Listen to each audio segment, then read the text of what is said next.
Welcome. Accountability is becoming an ever-increasing challenge for managers everywhere. One of the ways to understand the concept of accountability easier is by looking at the accountability ladder. The accountability ladder is a concept that helps us understand what it looks like to take ownership and accountability of our responsibilities and results. The accountability ladder demonstrates 8 steps towards taking greater accountability and making things happen. You will be able to identify what step you like to stand on most frequently, or where you or your people are currently standing. The steps of the accountability ladder are most relevant when things go wrong. Often, people may be unaware of problems they are creating or areas where they can contribute.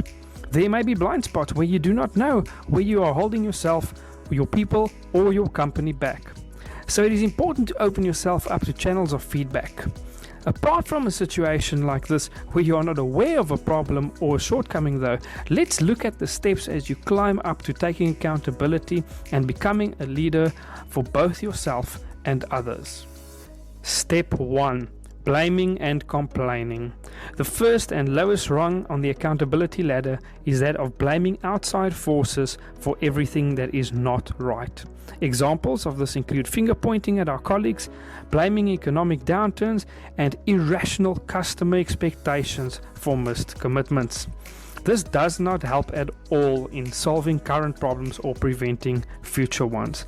Yes, there are sometimes outside factors, things beyond our control, that affect us on a daily basis even. However, taking responsibility means accepting that we have a role to play in anticipating problems, planning and preparing, and trying our best to ensure that things go as planned, even if it is not a responsibility that has been assigned to us directly. Step 2. Making excuses. When you can't blame others, it's easy to convince yourself that things would have gone better if you just had more time, more resources, or some assistance. On this step, your focus is on what you lack instead of what you have to utilize at your disposal. Convincing ourselves of something like this disempowers us even further, and it is yet another way of shifting blame from our own lack of effort or commitment to things that we make seem like they are out of our control. Taking accountability means asking yourself, what do I have? What can I control? And what can I do? Step 3. Saying, I can't. On this step of the ladder, you are just covering yourself or rationalizing why you cannot do something. We can easily find reasons why we cannot take accountable action. I have not been told, I have not been trained, or this is just how things are always done. If you are stuck here, you are very likely asking or waiting for someone else to tell you what to do instead of finding the remedies that may be available to you already. Step 4 is taking a wait and see or blindly hoping approach. Step 4 is when you know what you can do or you know what can go wrong, but you choose not to take action. Instead, you take a back seat, waiting for the situation to get worse or for others to step up. Doing this or relying on blind luck is not an effective strategy. We have so far discussed the lower steps of the accountability ladder. This is where you subject yourself to outside forces. Things are happening to you. We will now cross the line into accountability behaviors, where things happen because of you. The bottom 4 rungs on the ladder describe a stance generally focused on the past or avoiding discomfort in the present.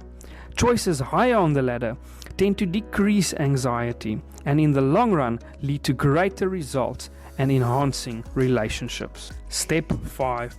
Accountability starts by acknowledging reality.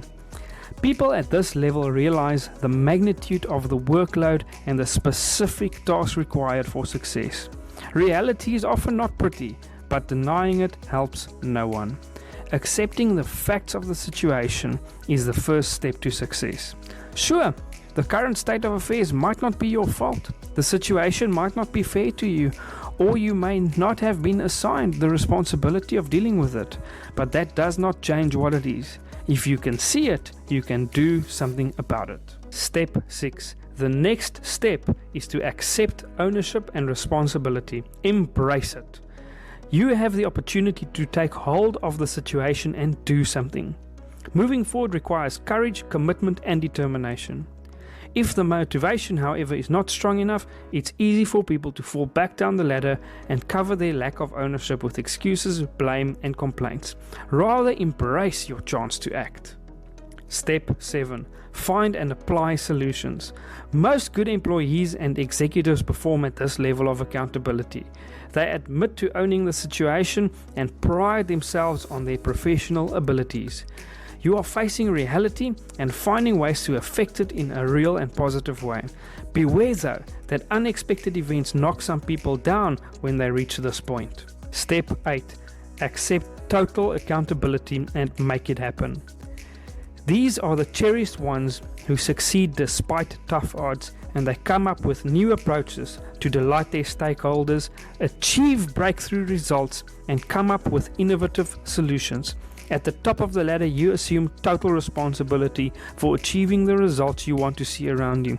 You will always think in terms of doing the maximum to see positive outcomes and likewise to prevent negative outcomes. There is no such thing as saying, "That is not my fault." Instead, when something bad happens, you will know that you did everything in your power to prevent it. Looking at the rungs on the ladder, you can easily ask yourself, where do I usually stand? Where am I or my people on taking accountability for a specific project or result? When you make a statement, you will also hear where what you have just said falls on the ladder. The greater the percentage of people in an organization who choose stances in the top portion of the ladder of accountability, the greater the chance the organization has of being successful in attaining goals and a higher level of collaboration. Remember, accepting accountability or responsibility for an outcome is not the same as accepting blame for the circumstances that led to a situation. Note lastly that before you start assessing the accountability of others, it usually pays to take a hard look at yourself in the mirror. Are you accountable to be accountable?